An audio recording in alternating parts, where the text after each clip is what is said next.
Bonjour Eric Saban, vous êtes pédiatre à Levallois et on vous retrouve aujourd'hui pour cette interview parce que vous êtes inquiet des directives sanitaires actuelles. On vous a découvert sur les réseaux sociaux où vous aviez dénoncé dès le 10 août 2020 le port du masque obligatoire dans les Hauts-de-Seine. Vous appeliez à l'époque à la désobéissance des Levalloisiens. Vous disiez que les prétextes médicaux derrière cette obligation sont fallacieux et vous avez d'ailleurs été convoqué par le Conseil de l'Ordre des médecins à cause de cela. Nous en parlerons plus tard dans l'interview. Nous sommes là aujourd'hui pour vous demander quel est l'impact de ce port du masque pour les enfants. Le 29 août 2020, vous disiez être inquiet, je vous cite, « Je m'inquiète pour les enfants, je vois chaque jour des parents angoissés par la situation sanitaire, ou plutôt par la perception qu'ils en ont via les chaînes de désinformation, véhiculant l'inquiétude, la peur, voire une certaine psychose dans les foyers. » 5 mois après, on vous retrouve pour savoir ce que vous pensez de la situation actuelle des parents et des enfants. Oui, en 5 mois, les choses ont changé, forcément. La psychose ne s'est pas amenuisée. Les gens ont peur de ce virus, les gens ont peur de la situation sanitaire, c'est quand même une grande première. C'est la première fois que pour une maladie virale, on s'arrête de vivre, ou on vit de façon totalement différente. On impose à chacun, que ce soit adulte ou enfant, des mesures qui sont des mesures, à mon avis, plus politiques que sanitaires, parce que, en ce qui concerne par exemple le port du masque dans la rue, aucun cluster ne s'est constitué dans la rue, aucune étude scientifique ne prouve que le masque est utile, que le port du masque est utile dans la rue. Concernant les enfants scolarisés, moi je les vois, mais on ne parle pas forcément du cadre de l'école. Les enfants, lorsqu'ils me voient, me demandent quand va s'arrêter cette pandémie, quand ils vont continuer à voir les gens masqués dans la rue. Ça génère chez eux une certaine angoisse. Et puis il y a le problème de l'école, avec l'imposition du masque aux écoliers. C'était d'abord les collégiens et les lycéens, mais chez eux, ça s'est pas mal passé parce qu'ils sont plus aptes à le supporter, en tout cas psychologiquement, ils sont plus aptes à le supporter. Mais concernant les écoliers, c'est compliqué. Vous disiez que par rapport au port du masque, les arguments étaient fallacieux. Pourquoi, selon vous, c'est fallacieux scientifiquement d'imposer le port du masque dans le cadre de cette épidémie virale? Alors, je pense que, et ça a été prouvé, la transmission du virus, elle est plus manuportée qu'aéroportée. Et donc, sous nos climats, le virus ne survit pas plus de quelques secondes dans l'air ambiant. Et il est beaucoup plus important de respecter la distanciation sociale que le port du masque. Les masques ne sont pas faits pour filtrer les virus. Les masques en tissu sont tout à fait inutiles et ne filtrent pas du tout les virus. Entre chaque maille du masque en tissu, des milliers de virus peuvent passer. Avec le masque chirurgical, le FFP1, il y a, je crois, 400 virus qui peuvent passer à travers chaque maille du masque chirurgical. Le seul qui est capable de filtrer le virus, c'est le masque FFP2 qui est destiné au personnel médical, au personnel soignant. D'accord, mais est-ce que vous pensez que c'est quelque chose d'utile? Est-ce qu'une société masquée au FFP2, puisque maintenant on entend parler de plus en plus, ce serait utile dans cette épidémie?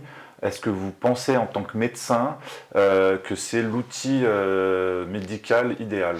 Alors, je pense que c'est un outil complémentaire qui sert lorsque la distanciation sociale ne peut pas être respectée. Mais cette distanciation sociale de 1 mètre, 1 mètre 50 ou 2 mètres selon les pays et selon l'OMS, je pense qu'elle est suffisante pour ne pas être contaminé. Pour être contaminé, il ne faut pas simplement être en contact avec un virus, parce que lorsque un virus ou quelques virus nous arrivent à la figure, on a heureusement un système immunitaire efficient qui permet de nous en débarrasser. Il y a la notion de charge virale qui est importante. Alors justement, c'est ça que je voulais creuser avec vous. Qu'est-ce que la charge virale, puisqu'on n'en entend plus parler? Peu de médecins l'expliquent et on a l'impression qu'un simple contact avec le virus permet de transmettre la maladie. Or, ça a l'air d'être faux. Ce n'est pas le cas. Des maladies infectieuses bien connues chez l'enfant, comme la varicelle et la rougeole, sont beaucoup plus contagieuses que la Covid. Mais cette charge virale, c'est une notion de concentration de virus exprimé, enfin expulsé par les gens qui sont contaminés. Et certaines études ont montré que pour être contaminé, il fallait qu'il y ait un contact de 10 à 15 minutes régulier sans respecter la distanciation sociale pour qu'une concentration de virus suffisante pour être contaminé arrive dans la sphère ORL de la personne qui sera atteinte. Donc si on se prend un postillon par exemple, on peut très difficilement tomber malade. A priori, oui. A priori, avec un postillon. Néanmoins, il est quand même conseillé aux gens qui sont malades, qui toussent, qui ont le nez qui coule, de porter le masque. Ça serait logique. Donc de mettre des masques sur les personnes symptomatiques. Oui. Alors comment en est-on arrivé là par quel tour de raisonnement intellectuel les médecins ont pu accepter que dans la rue, ces masques soient imposés? Les médecins n'ont pas accepté. Les médecins ont subi. À partir du moment où aucune publication scientifique ne prouve l'utilité du port du masque dans la rue, les médecins ont subi ce nouvel état de fait, et c'est ce qui me permet de dire que c'est plus une mesure politique qu'une mesure sanitaire, pour rassurer les gens. Or, je ne pense pas que ça puisse les rassurer, au contraire, ça participe au climat anxiogène. Alors c'est ce que vous avez constaté sur les enfants? Bien sûr. Les enfants me demandent quand ça va s'arrêter, et quand je leur demande ce qui les inquiète, ils me disent « ce qui m'inquiète, c'est de devoir porter le masque à l'école et de voir mes parents avec un masque ». Je dis « mais pourquoi est-ce que vous le faites? Est-ce que tu sais pourquoi est-ce qu'il faut le faire ?» Et ils me disent tous « oui, c'est parce que nous avons dans notre famille des grands-parents qui sont fragiles, et il ne faut pas du tout que nous puissions tomber malades, parce qu'on aimerait bien, pendant les prochaines vacances, aller voir nos grands-parents ». Et à mon sens, c'est la première fois que dans une société, on impose des contraintes qui peuvent être plus ou moins bien perçus, à des enfants pour préserver les anciens. Moi, j'ai été éduqué tout à l'inverse. Pour moi, ce sont les anciens qui protègent les jeunes, et pas l'inverse. Et là, on met en place des tas de mesures pour protéger de la maladie grave et de la mort des personnes qui ont 81 à 84 ans de moyenne d'âge, et qui ont déjà dépassé de quelques années leur espérance moyenne de vie. Donc je trouve que c'est complètement aberrant ce qui se passe. C'est-à-dire que la culpabilisation de cette maladie repose sur les épaules des enfants. Exactement, les enfants sont culpabilisés et ils comprennent, ils admettent, ils portent le masque parce qu'ils savent que eux, lorsqu'ils vont tomber malades, ça va leur apporter soit 0 symptôme, soit un rhume. C'est ce que je leur explique. Et les parents le savent, les parents en sont bien informés. Ils n'ont pas peur pour eux. Les parents, au début de l'épidémie, avaient peur. On voyait quelques formes graves. En fait, ce n'étaient pas des formes graves qui étaient liées directement au virus. On voyait ce qu'on appelle des Kawasaki-like. Alors justement, c'est quoi ce syndrome de Kawasaki dont vous parliez? La maladie de Kawasaki, c'est une maladie immunitaire, c'est une vascularite, c'est une maladie qui touche les petits vaisseaux et qui peut atteindre le système cardiovasculaire des enfants, en particulier les artères coronaires, les artères qui irriguent le cœur. C'est une maladie bien connue depuis maintenant, je crois qu'elle a été décrite pour la première fois au Japon en 1967, et on a eu les premiers cas en France en 1970, et c'est une maladie dont on a souvent cherché l'agent infectieux sans jamais le trouver, parce qu'en fait, ce n'est pas une maladie virale, c'est une maladie post-virale, qui est une maladie immunitaire qui survient quelques semaines après n'importe quelle maladie virale. Et on a vu, lors de la première vague, un certain nombre d'enfants qui avaient été touchés par le Covid, mais de façon tout à fait asymptomatique, ils n'ont eu aucun symptôme de Covid, qui ont déclenché des signes de maladie de Kawasaki 3 ou 4 ou 5 semaines après la contamination par le virus. D'accord. Oui. Est-ce que c'est quelque chose dont on doit s'inquiéter par rapport à ce symptôme? Non, parce que c'était des cas très ponctuels. À l'époque, on pensait que ces enfants avaient une atteinte qui était directement liée au virus, et donc on s'est inquiété. Mais en fait, les formes graves, c'était donc cette maladie immunitaire post-virale, mais qui peut survenir après n'importe quelle maladie virale. Donc il ne faut pas s'en inquiéter, parce qu'il y a eu des cas très ponctuels, et que cette maladie, les pédiatres savent la diagnostiquer et savent la traiter. D'accord. On la traite comment, cette maladie? Alors on la traite, en fait d'abord il faut la diagnostiquer, ce qui n'est pas tout à fait évident, et d'ailleurs il y a des différences entre le Kawasaki classique et le Kawasaki de la Covid. Le Kawasaki de la Covid commence souvent par des signes digestifs, comme une gastroentérite, des vomissements, de la diarrhée, etc. Et ensuite, les autres symptômes de Kawasaki suivent. La fièvre, une éruption un peu particulière, une desquamation des doigts et des orteils, une kéylite, une atteinte des lèvres, une conjonctivite et des ganglions. Ça, ce sont les signes de la maladie de Kawasaki. Et en fait, cette maladie est potentiellement grave parce qu'elle peut toucher donc les artères qui irriguent le cœur. Et dès lors qu'elle est diagnostiquée, il suffit d'injecter à ces enfants des immunoglobulines, des vénoglobulines qui saturent les récepteurs de ces complexes immuns antigènes-anticorps qui sont responsables de la dilatation des artères coronaires et l'enfant n'a aucune atteinte cardiaque.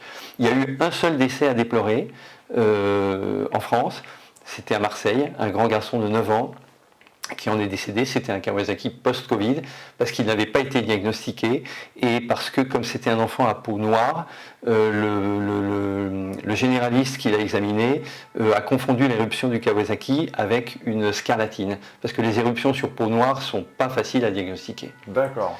Et du coup, il est rentré chez lui, et puis il a fait une atteinte myocardique de laquelle il est décédé. On entend du coup que c'est quelque chose d'assez rare, du coup, par rapport à la proportion de la population, pas très inquiétant. Donc une maladie en plus, si on reprend à la Covid, qui a très peu d'atteintes sur les enfants. Oui. On a vu que c'était la population d'âge quasiment la plus... Oui, jamais de forme grave avant 10 ans. Et jamais d'hospitalisation en réa avant l'âge de 15 ans. De tous les séjours en réanimation, dans tout ce qui est comptabilisé d'atteinte, enfin de malades hospitalisés en réa, pendant la première et la deuxième vague, il n'y a jamais eu aucun enfant, en dehors des Kawasaki laïcs, qui ont été, à un moment donné, à l'hôpital Necker, ils en avaient répertorié une trentaine, je crois, à la fin de la première vague. Donc toute cette obligation du port du masque repose sur le simple fait d'éviter la transmission de la maladie et d'éviter que les enfants, ce qu'on leur dit d'après ce que vous nous dites, transmettent à leurs grands-parents la maladie et qu'eux fassent ces formes graves. Mais très souvent, dont on sait aujourd'hui que l'âge médian des décès de la Covid se situe au-delà de l'espérance de vie de ces personnes. C'est ça. C'est une aberration scientifique. Ah mais bien sûr, c'est une aberration scientifique. Sanitairement, c'est une aberration, parce que c'est quand même contraignant pour les enfants de porter un masque. Pour leurs apprentissages, c'est très compliqué. En CP ou en CE1, quand on apprend à lire, à écrire, déjà ne pas voir le visage de la maîtresse, c'est contraignant. Ne pas pouvoir communiquer comme habituellement, c'est contraignant. Franchement, c'est des choses que je ne m'explique pas. C'est une mesure qui, sur le plan sanitaire, à mon avis, ne se justifie pas. Est-ce que vous pensez que ça provoque des retards au niveau de la cognition des enfants ? Alors ça, on va en avoir des conséquences. On va en avoir des conséquences, pas tellement sur les élèves de primaire, mais surtout chez les enfants qui sont à la crèche. Parce que les interactions sont complètement freinées pour les bébés. Parce qu'eux ne voient que des adultes masqués. C'est ça. Les bébés ne voient que des adultes masqués et leurs interactions sont tout à fait freinées. Chez les élèves de maternelle qui ne voient pas le visage de la maîtresse, on en aura aussi les conséquences. Sur le plan cognitif, je ne suis pas sûr que ça va beaucoup impacter les élèves de primaire, mais ça va, enfin en tout cas, ça ne donnera pas de problème cognitif irréversible, mais par contre, ça va freiner probablement leurs apprentissages. Est-ce que vous avez été en lien avec des pédopsychiatres depuis le début de l'imposition de ce port du masque? Est-ce que vous avez vu une augmentation du renvoi vers vos confrères pédopsychiatres, une augmentation des psychoses de l'enfant? Oui, les pédopsychiatres sont très difficilement joignables et je ne travaille pas avec beaucoup de pédopsychiatres qui s'occupent spécifiquement d'enfants qui ont des problèmes, des troubles de la personnalité, des névroses, des psychoses. Par contre, au quotidien, je travaille avec des psychologues pour enfants qui sont beaucoup plus nombreux et beaucoup plus accessibles que les pédopsychiatres. Et eux me disent que leurs cabinets se remplissent à vue d'œil depuis la deuxième vague, parce qu'ils voient les conséquences en matière d'anxiété, d'angoisse,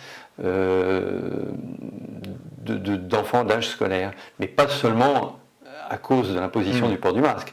Parce qu'ils s'inquiètent. Ils s'inquiètent pour leurs grands-parents. De toute l'ambiance. Ils s'inquiètent de toute cette ambiance anxiogène. Effectivement, cette ambiance a l'air de participer à cet état d'esprit anxiogène. Donc vous nous dites que le port du masque n'est pas le seul élément anxiogène pour les enfants. Est-ce que vous avez eu un retour des psychologues par rapport à cette augmentation de cas de consultation? Et est-ce qu'il y a un dénominateur commun entre tous ces aspects et toutes ces visites? Les enfants sont angoissés par le fait de ne plus vivre comme avant et de se demander à quel moment ils pourront revivre comme avant. Ils s'aperçoivent que leurs parents sont toujours là, ils sont en télétravail, ils se rendent compte qu'ils doivent porter le masque à l'école, ils se rendent compte que les gens portent le masque dans la rue, ils se rendent compte qu'un certain nombre de boutiques et de restaurants sont fermés, et ils comprennent bien que quelque chose d'anormal se passe. Et ils voudraient revenir à la vie d'avant. Mais ils n'osent pas l'exprimer. Ils n'osent pas l'exprimer, pourquoi? Parce que d'abord, les parents sont eux-mêmes très anxieux et les enfants ont parfois du mal à rentrer en contact avec leurs parents. Ensuite, à l'école, ils sont sermonnés dès qu'ils baissent un peu leur masque, dès qu'ils montrent qu'ils sont un peu gênés par leur masque. Il y a des ambiances très délétères qui se développent. C'est un retour que vous avez eu, vous? C'est un retour que j'ai et que j'ai de la part des psychologues avec qui je travaille, qui sont unanimes pour dire que même à l'école, en dehors du fait de devoir supporter le masque, il y a une ambiance délétère parce que un certain nombre d'enfants ne le supportent pas bien, baissent le masque sous le nez ou sous le menton, mais à ce moment-là, il y a une délation qui s'installe. Ils sont dénoncés auprès de la maîtresse, auprès de la directrice, et donc c'est une ambiance vraiment très délétère pour les apprentissages.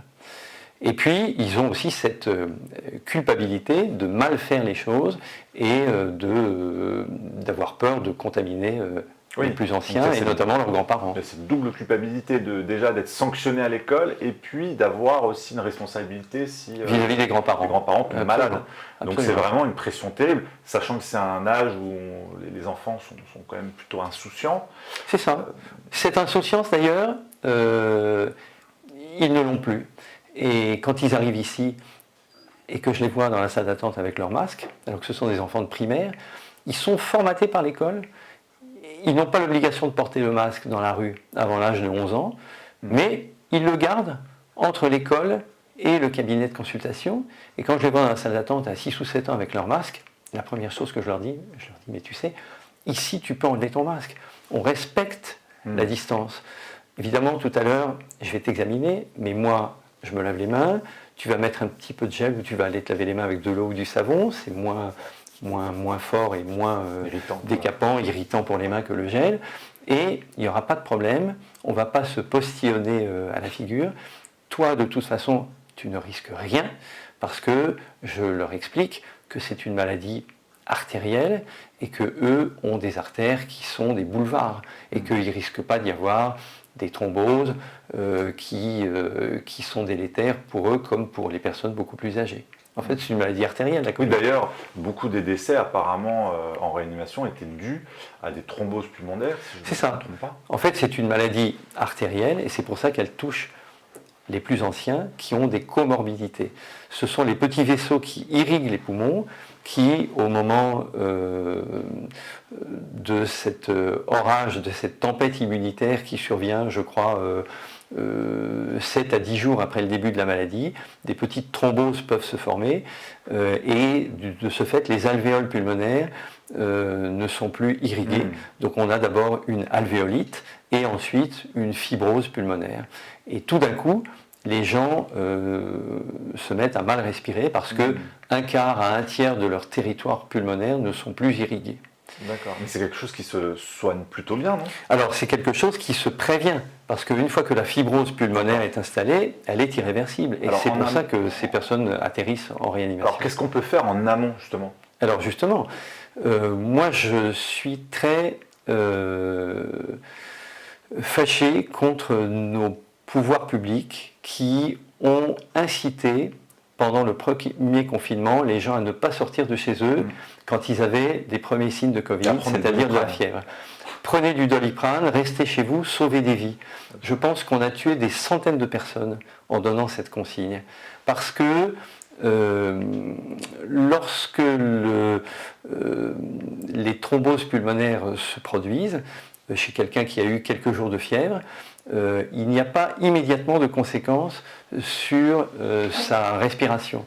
Et donc, petit à petit, l'oxygénation du sang de ces malades s'est dégradée et on a une saturation pulmonaire, une saturation en oxygène qui est de 99 à 100% normalement.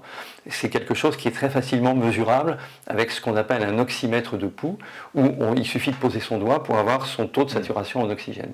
Eh bien, les réanimateurs savent que quand les gens arrivaient aux urgences, ils avaient des saturations très basses, 87, 88%, et c'était des gens qui allaient bien, mais en restant chez eux, après avoir eu un petit peu de fièvre, il suffisait de mesurer leur saturation en oxygène. Enfin, il suffisait, c'est pas évident de le dire maintenant, a posteriori, c'est un peu facile, mais ça, c'est... Mais avec le recul, maintenant, on connaissait quand même la physiopathologie de la maladie, et on savait que entre 99-100% de saturation en oxygène et 87-88%, le moment où on commence à très mal respirer, il y a des intermédiaires. Et donc les personnes à risque, je pense qu'il aurait fallu surveiller avec un oxymètre de pouls la dégradation de leur oxymétrie, et à ce moment-là, leur proposer, même s'ils étaient asymptomatiques, quand ils avaient une saturation à 93 ou 94%, mais avant de commencer à mal respirer, un traitement médicamenteux à base de corticoïdes et d'anticoagulants pour que les vaisseaux ne se thrombosent plus et pour que la circulation reparte vers leurs alvéoles pulmonaires. Et moi, je pense que ça aurait empêché un grand nombre de décès. Mais là, aujourd'hui, c'est toujours pas recommandé, on a l'impression. Alors, maintenant, c'est un peu plus codifié. C'est-à-dire qu'on ne dit plus aux gens, prenez du Doliprane et restez chez vous. Heureusement, on ne leur dit plus. On dit aux personnes à risque, qui commencent à avoir de la fièvre, qui commencent à avoir des signes un peu spécifiques, comme la perte de goût, perte d'odorat, maux de tête, avec un peu de fièvre, d'aller consulter. Et à ce moment-là, l'immense majorité des médecins généralistes savent comment traiter cette affection, leur propose un traitement à base de corticoïdes, à base d'anticoagulants. Je ne veux pas revenir sur la polémique de l'hydroxychloroquine et de l'azithromycine, mais beaucoup de médecins prescrivent de l'azithromycine, parce que vous savez que la prescription d'hydroxychloroquine avait été interdite. Exactement, il y a eu des pressions, on a eu énormément de remontées de médecins généralistes qui soignaient et qui soignent toujours avec ce binôme plaquenil et azithromycine, azithromax. Oui. Il y a même des médecins qui ont soigné uniquement avec l'azithromycine et qui avaient des résultats très satisfaisants et qui ont été plus ou moins menacés par le Conseil de l'Ordre d'éviter de faire trop de publicité sur ce traitement. Il y en a qui ont publié ces courriers où il était écrit noir sur blanc de ne pas donner de faux espoirs aux Français.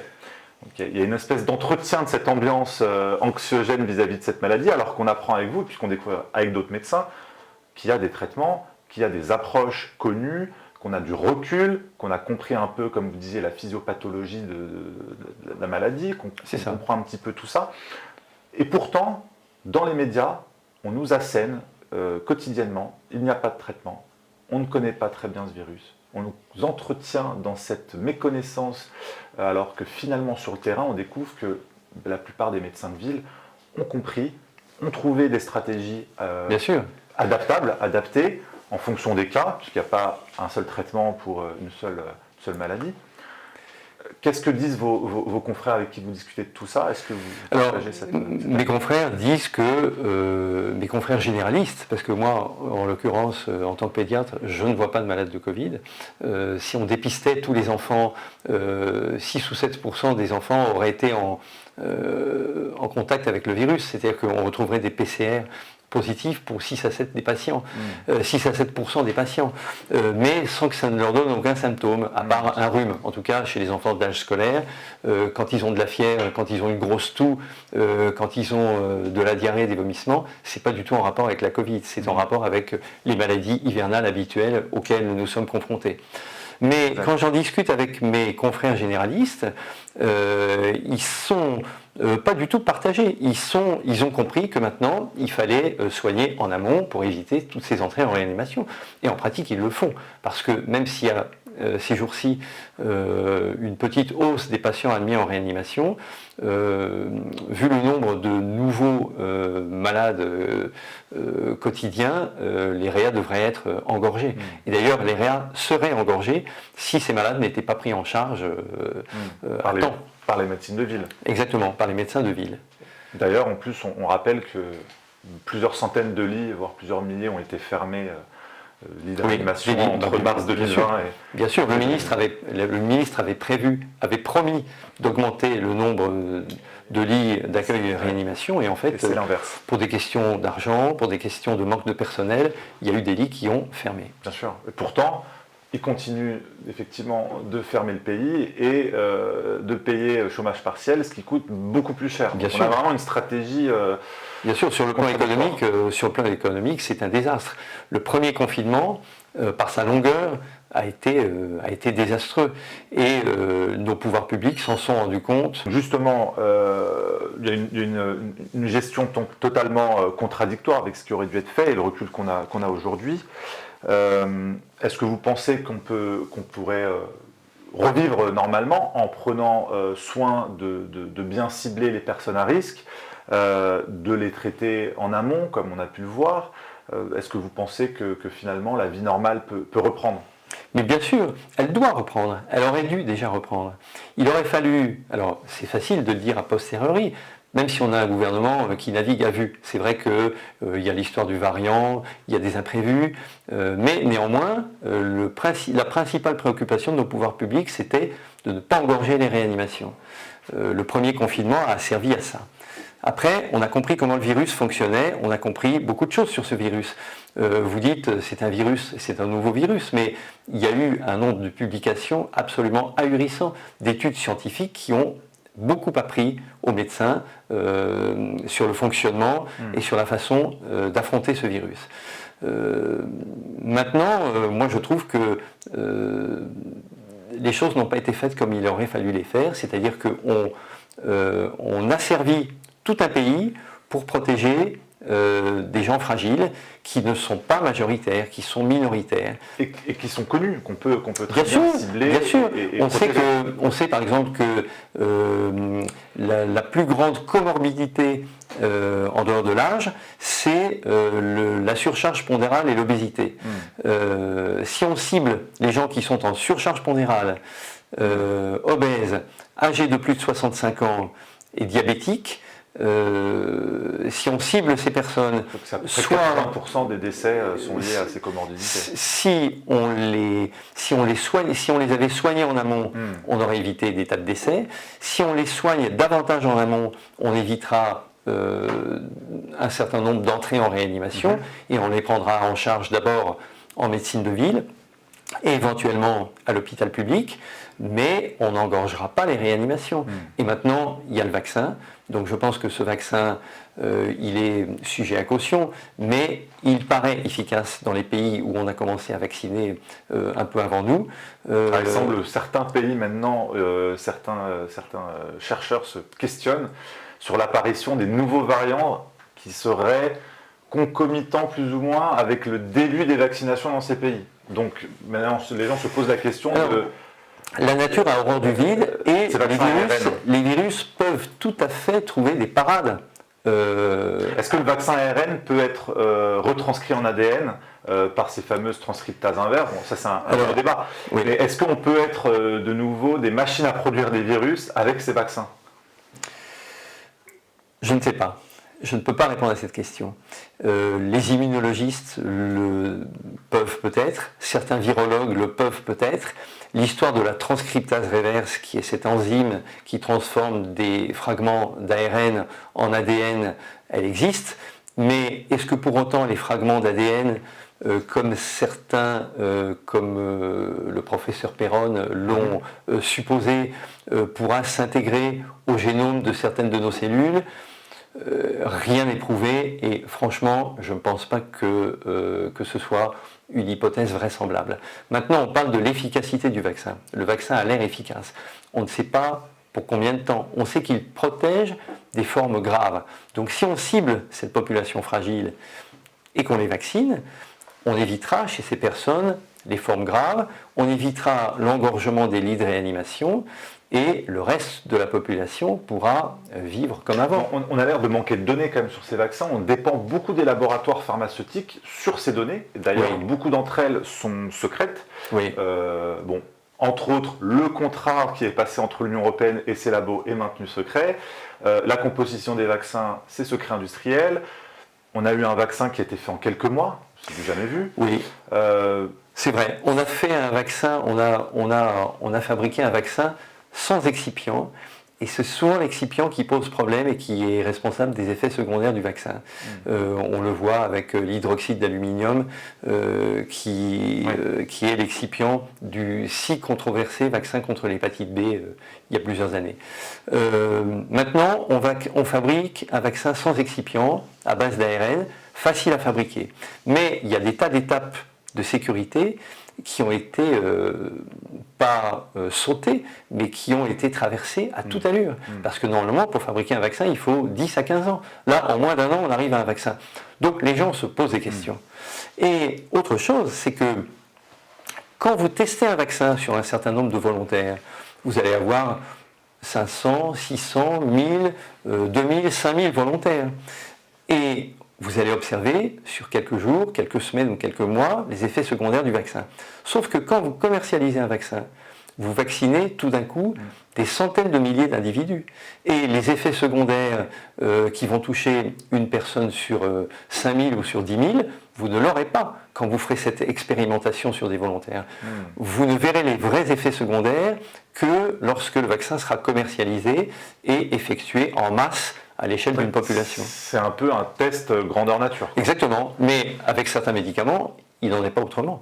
Certains médicaments qui arrivent sur le marché, on s'aperçoit d'effets secondaires qui sont étiquetés comme rares, mais qui touchent une personne sur 5000. Sauf que quand la maladie rare est une maladie neurodégénérative, ça gâche la vie de la personne. Est-ce qu'on a un petit peu mis de côté la médecine de ville, cette étape dans la chaîne de soins qui est le traitement, la prévention aussi, qu'on a souvent mis de côté, et tout miser sur un vaccin qui est une espèce de totem aujourd'hui pour nous faire sortir de ce confinement? Est-ce qu'il n'y a pas, on a déjà vu avec vous qu'il y a quand même des approches, des stratégies qui sont connues par rapport aux thromboses et aussi par rapport aux médicaments qui évitent que la maladie s'aggrave. Oui, comme on revient sur la polémique, mais l'hydroxychloroquine qui a été largement utilisée à l'IHU de Marseille, qui a été discréditée à cause d'une étude scandaleuse du Lancet. Oui, mais qui était une étude, en effet, dont les conclusions ont été falsifiées. Qui ont amené à ce que le ministre de la Santé en France interdise aux médecins de prescrire. Ce qui ne s'est jamais vu. Pour une molécule qui a 60 ans d'existence. Mais bien sûr, pour une molécule qui a 60 ans d'existence et qui, soi-disant, donnerait comme effet secondaire des troubles du rythme cardiaque, mais pas utilisée à bon escient, avec le bon dosage. Et d'ailleurs, l'usage de l'hydroxychloroquine a été interdit, puis rétabli dans certains pays européens, et en particulier, je crois, en Italie, de façon assez récente.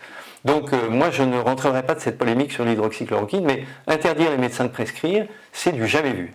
C'est rentrer dans votre droit à soigner finalement, puisque le médecin, normalement, il a tout pouvoir par rapport à son serment d'Hippocrate et aux connaissances médicales. C'est vrai.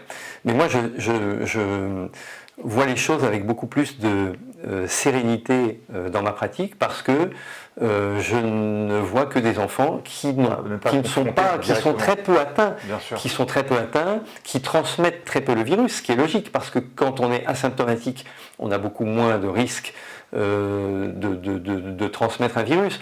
Les enfants parlent moins fort que les adultes, ils postillonnent moins. Est-ce que c'est vrai que quelqu'un d'asymptomatique est aussi contagieux que quelqu'un de symptomatique? Alors, ou est-ce que c'est faux?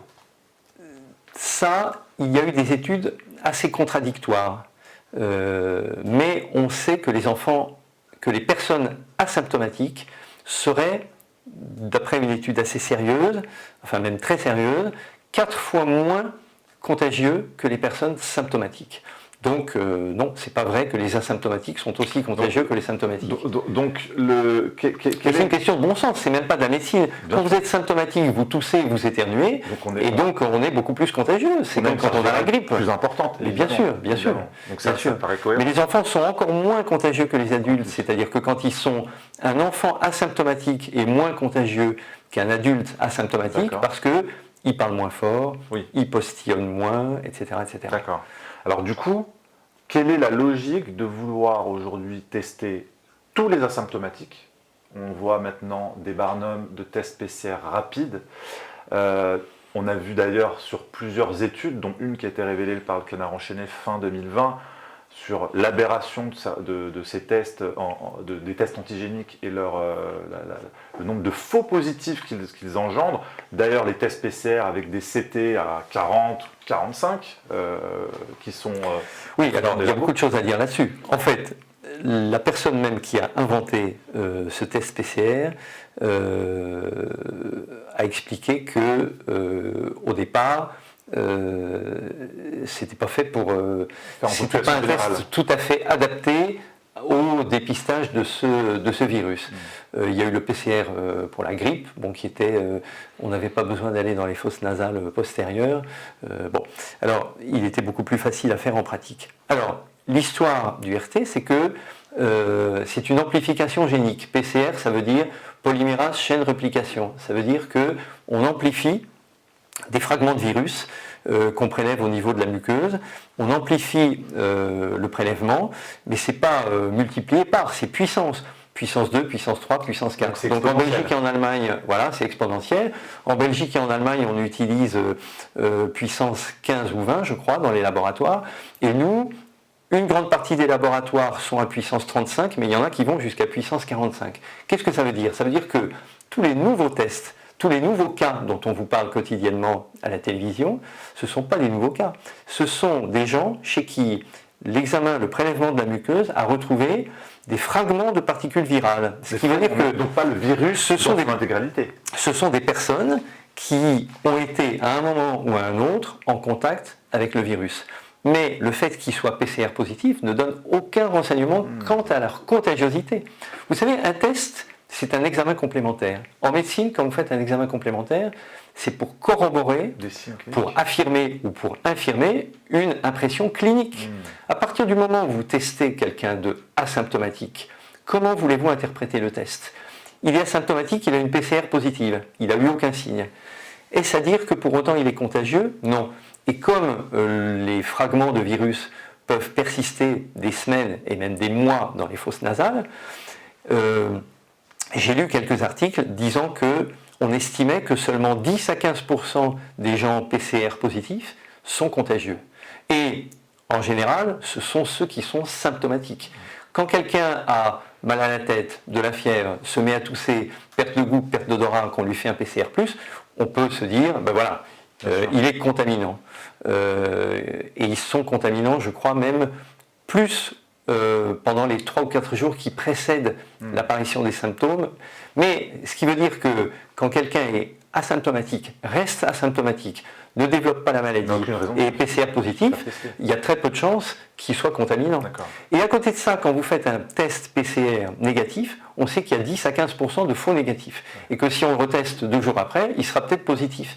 Donc, comment interpréter un test PCR chez des gens asymptomatiques?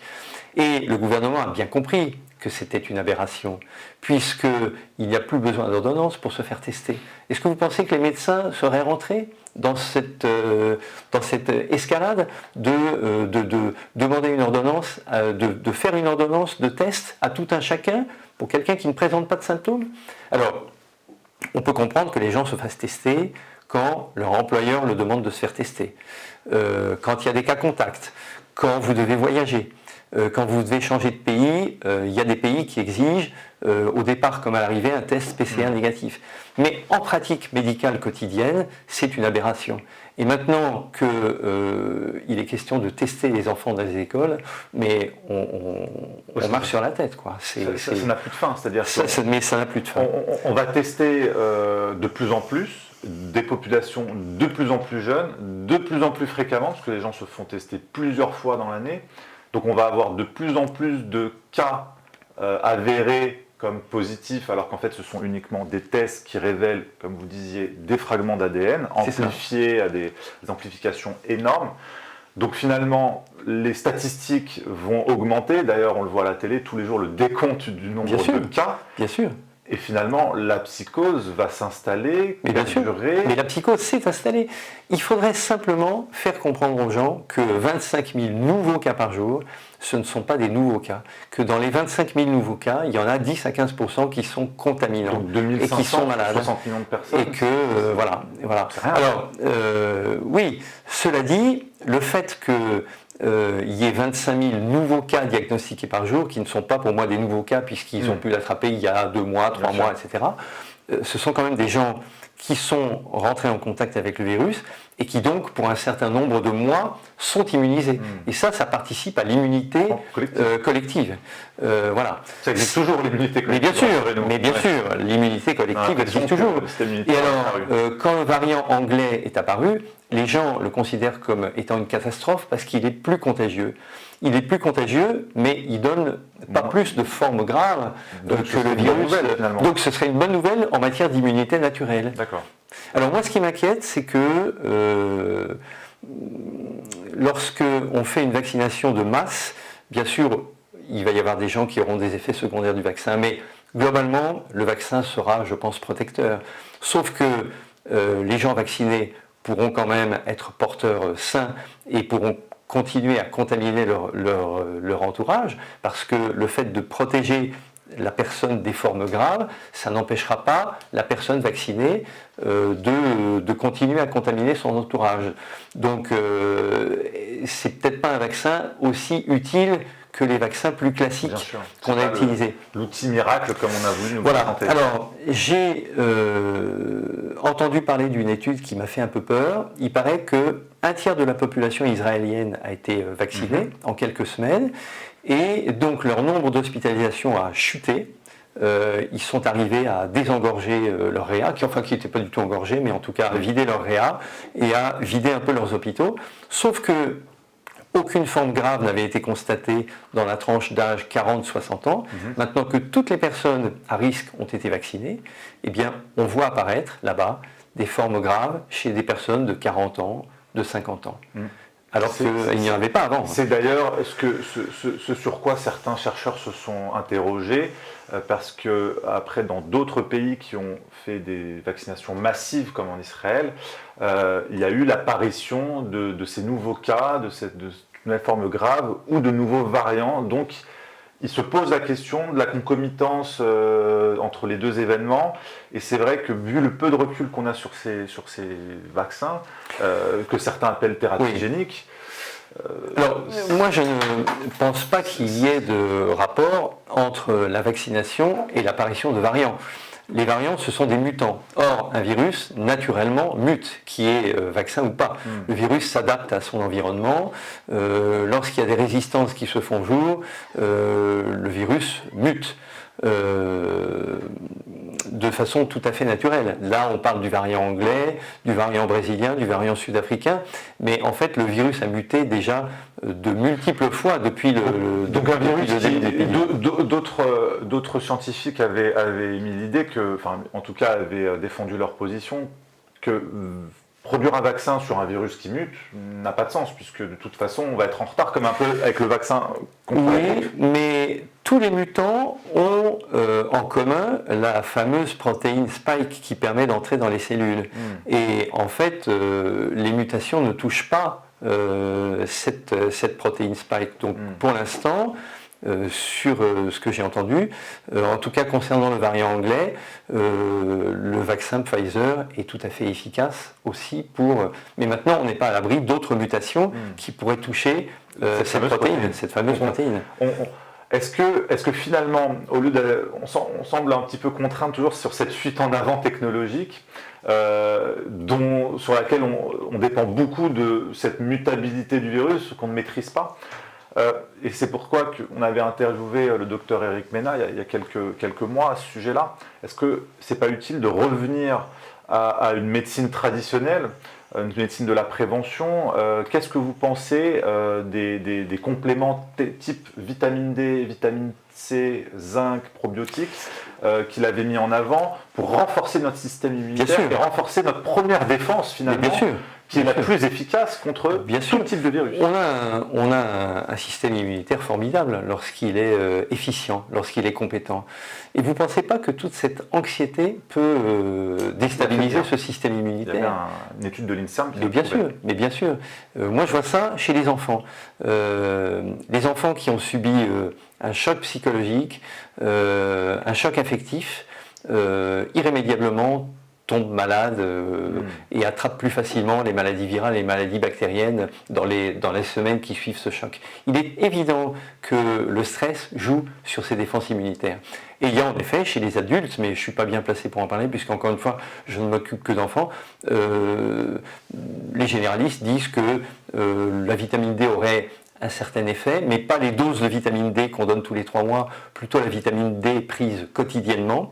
Elle aurait un certain effet sur notre immunité, la vitamine C aussi, et surtout le zinc. Le zinc paraît assez efficace pour rétablir une immunité efficiente. Ça semble complètement ahurissant de revenir à des molécules aussi simples, finalement, alors que beaucoup de médecins de ville nous le confirmaient.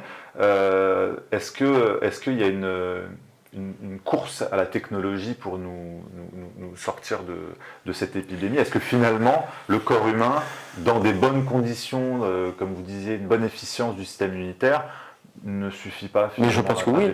Je pense que oui.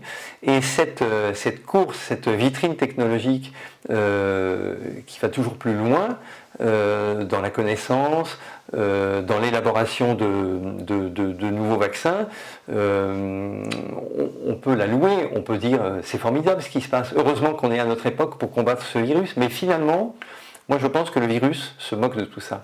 Le virus se moque du masque, le virus se moque du vaccin, et je pense qu'une épidémie, il faut protéger la population fragile, parce qu'on a la chance d'avoir un virus qui touche les très âgés et les gens qui ont des comorbidités. C'est quand même une chance. Ça pouvait être un virus qui pouvait toucher les personnes de 20-25 ans en pleine forme, et qui pouvait donner des formes graves à ces personnes-là. Bon, c'est quand même... alors, c'est pas très politiquement correct de dire ce que je veux dire, mais ça touche des gens qui ont dépassé de quelques années leur espérance de vie. Enfin, les malades sont plus jeunes, mais les décès ont en moyenne, au début, lors de la première vague, c'était 84 ans, maintenant c'est 81 ans lors de la deuxième vague. Mais c'est quand même une chance par rapport à ce qui se serait passé. Imaginez si on avait eu un virus virulent qui donne des formes graves et qui fasse mourir des jeunes. Alors là, ça aurait justifié toutes ces mesures drastiques que nous prenons.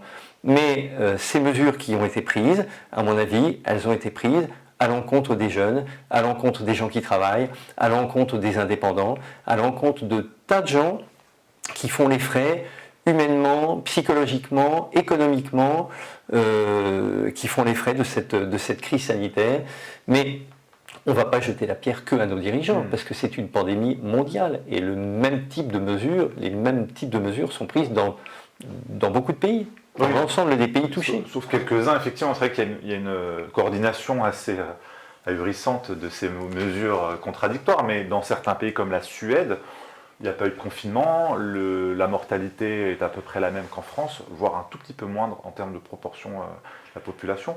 Donc c'est vrai que tout ce qui a trait au confinement a l'air d'être une mesure plus proche d'une mesure politique et d'une croyance que d'un fondement scientifique prouvé. Alors, le premier confinement a quand même été utile, en ce sens qu'il a fait baisser le nombre d'hospitalisés, il a fait baisser le nombre de malades en réanimation. Mais à terme, on ne peut pas vivre comme ça. On ne peut pas vivre comme ça. On ne peut pas vivre dans ce climat anxiogène.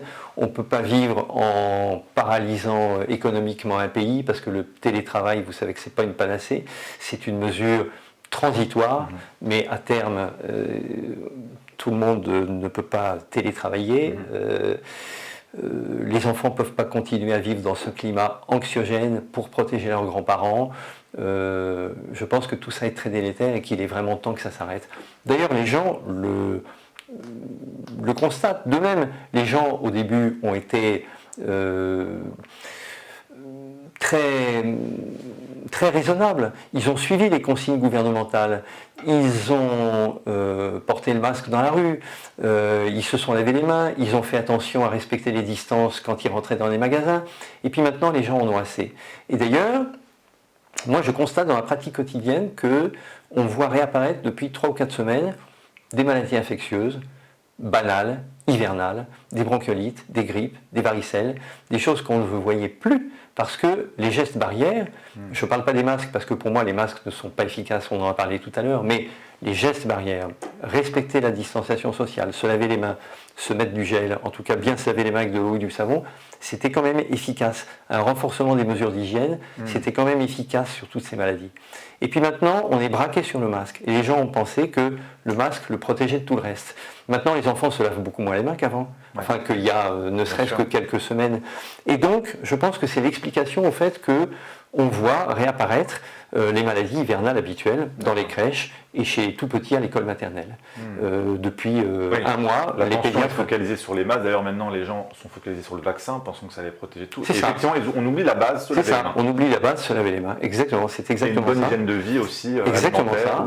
Et puis, je pense que c'est une des raisons qui explique le fait qu'on ne parlait que de la Covid et on ne parlait plus des autres maladies infectieuses. J'ai eu très peu de cas de grippe, très peu de cas de gastro-entérite, de varicelle, etc. Et puis, depuis un mois, ça fleurit à nouveau. D'accord. Est-ce que, pour finir, on parlait de cette fameuse convocation au Conseil de l'Ordre des médecins.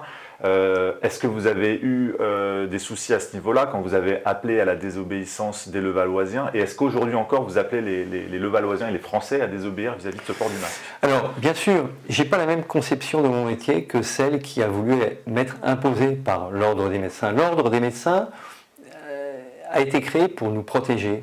Et puis, pour protéger aussi nos patients des abus de certains d'entre nous. Mais moi, je me suis insurgé quand j'ai été convoqué au Conseil de l'Ordre parce qu'on a voulu me brider et on a voulu m'enlever ce devoir d'information que j'ai vis-à-vis de mes correspondants sur les réseaux sociaux. Je leur ai dit que je voulais juste informer et leur dire que le masque dans la rue, ça ne sert à rien, que c'est pas une mesure, que c'est pas une mesure sanitaire, que c'est une mesure politique. Et ils m'ont dit que, alors donc comme vous l'aviez dit, j'ai été dénoncé par une des personnes qui avait lu ce post sur Facebook où j'incitais les Levalloisiens à la désobéissance civile en disant que c'était aberrant de nous imposer quelque chose d'aussi bête que de porter un masque dans la rue et aussi inutile surtout. Et du coup, j'ai été dénoncé. Le Conseil de l'Ordre a reçu cette plainte parce qu'ils sont amenés à examiner toutes les plaintes. Ils acceptent toutes les plaintes, même les plus futiles. Et quand je me suis adressé à eux, ils m'ont dit que j'étais médecin avant d'être citoyen et qu'à ce titre, j'avais un devoir de réserve. Et du coup, ils m'ont donné un avertissement sans frais, mais ils m'ont bien fait comprendre que si je continuais à inciter les gens à cette désobéissance, je serais convoqué devant la chambre disciplinaire du Conseil de l'Ordre et que je risquais une sanction pouvant aller jusqu'à l'interdiction d'exercer. Et d'ailleurs, ils ne s'en sont pas privés, ils ont interdit d'exercer le docteur Bélier, qui est un pneumologue de la banlieue lyonnaise, qui disait, qui ne portait pas le masque pendant les consultations. Exact, on s'en souvient, puisqu'il avait besoin de voir les visages des patients. Voilà, c'est ça. Et puis il les faisait souffler dans des spiromètres, enfin il ne pouvait pas... Moi, de la même façon, quand les enfants arrivent en consultation, je leur dis d'enlever leur masque, qu'ils soient jeunes ou un peu plus âgés, parce que pour les examiner, je suis obligé de regarder la gorge, de regarder les oreilles, donc il faut qu'ils baissent. Le visage, vous avez quand même des informations utiles à récupérer. Mais bien sûr, ne serait-ce que la sphère ORL, bien sûr. D'accord. Pour regarder la gorge et les oreilles, il faut enlever son masque. Ça paraît évident, mais aujourd'hui, oui, on mais bien a une sûr. situation. Donc pour en venir au Conseil de l'Ordre, je n'ai pas l'impression qu'il nous accompagne comme il le faudrait. Et puis surtout, ils se font un peu complices du message gouvernemental en interdisant maintenant les médecins d'argumenter sur une impression ou sur une sensation, mais ils veulent que chacune des remarques des médecins en public soit étayée d'une étude scientifique bien codifiée, aux conclusions qui soient sans équivoque, pour pouvoir parler de tel ou tel sujet. Il y a vraiment une sorte de dictature de la pensée. Bien sûr, évidemment. Évidemment. Et ça me contrarie beaucoup. Très bien. Merci pour votre témoignage, docteur Saban. On vous retrouve bientôt pour la suite des événements. Si toute cette ambiance se poursuit, on essaiera de voir un petit peu comment évolueront les visites dans votre cabinet. Est-ce que la situation avec les enfants s'empire ou pas? Avec grand plaisir, vous êtes les bienvenus. Merci beaucoup, à bientôt. À bientôt. Au revoir.